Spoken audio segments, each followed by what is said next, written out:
Hello, everyone. My name is Monica, and today I will be doing a presentation regarding disaster microbiology with a specific focus on fungal threats in disaster zones. I will be using a set of notes to help me give a proper summary of this article.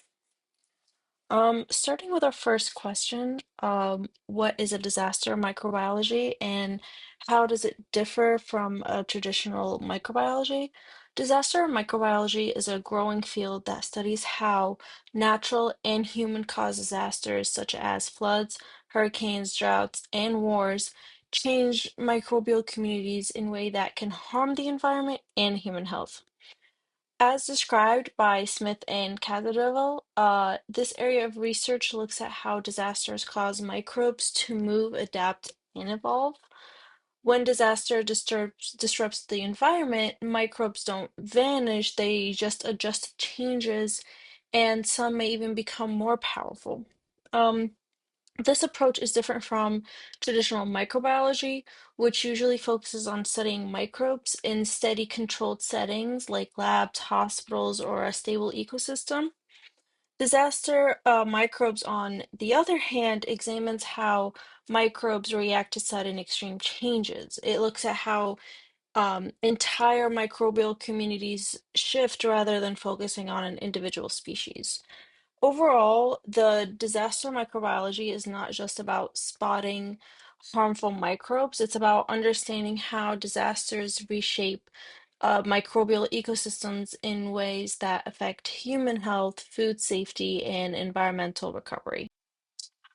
The second question is, how do environmental factors contribute to the spread of infectious disease in disaster zones?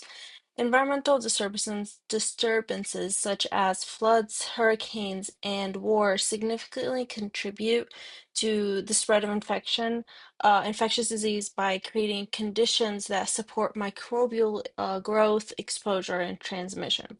For instance, floods can soak homes, buildings, and soil, making them ideal places for mold and fungi to thrive and grow.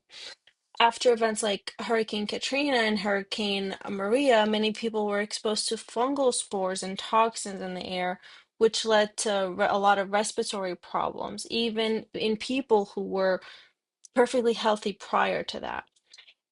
In war zones, injuries often become contaminated with dust, dirt, and debris, which increases the risk of serious fungal infections.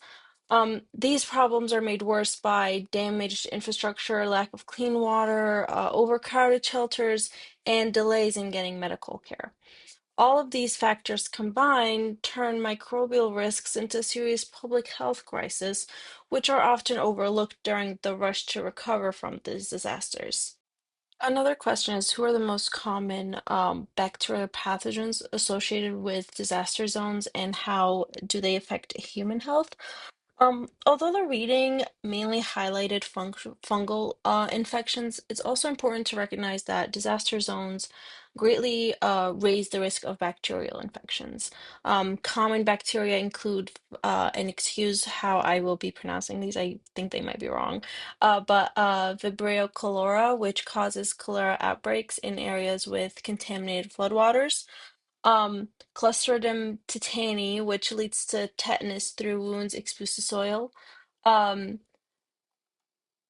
Pseudomonas arguenos and Acantobacter bombani, which thrives in wet, damaged environments and can cause severe wounds or lung infections.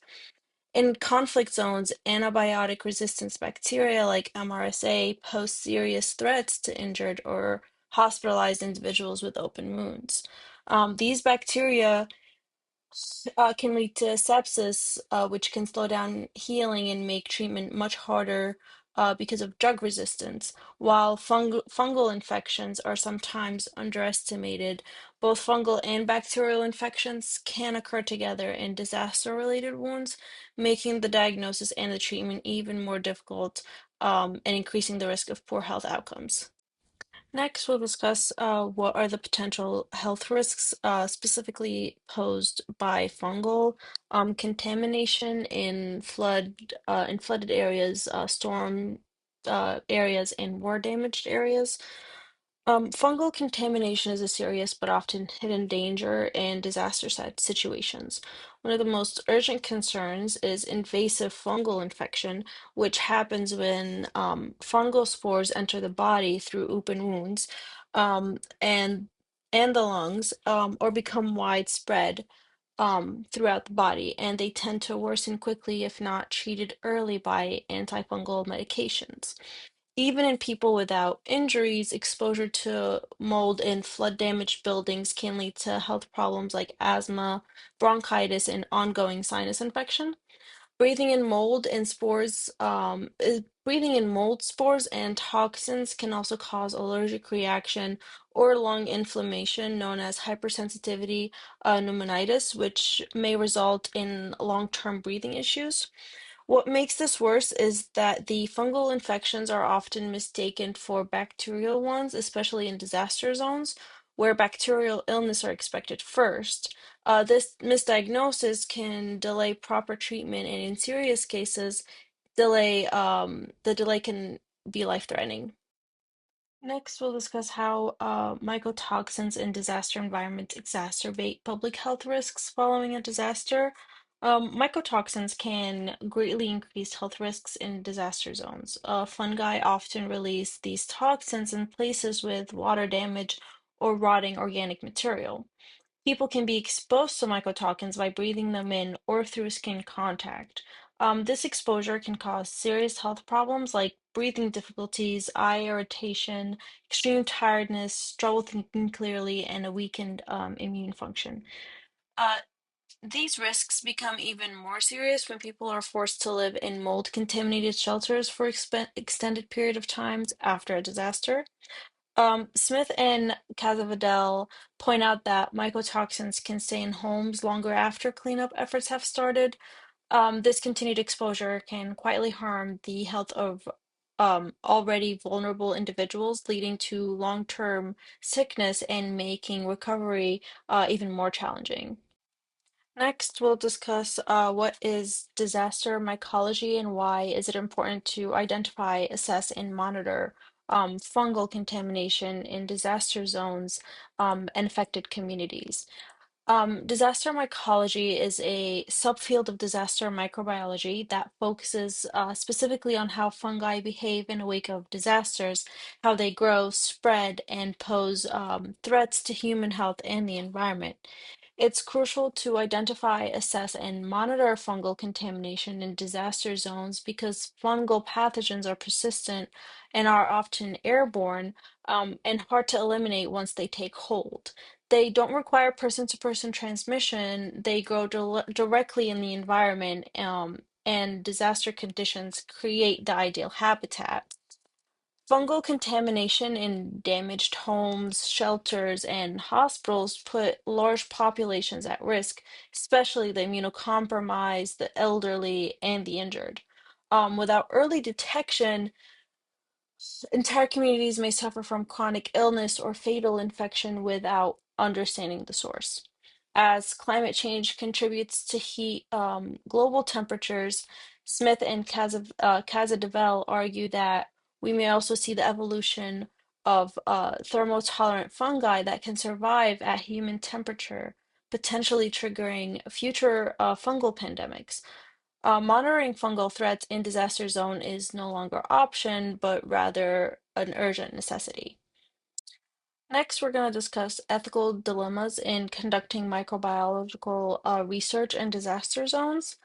Conducting microbiological research in disaster zones presents a range of ethical dilemmas, primarily centered around balancing the pursuit of scientific knowledge with the responsibility to protect vulnerable population and researchers. Disaster-affected communities often face a weakened health system, limited access to basic resources, and increased exposure to infectious disease.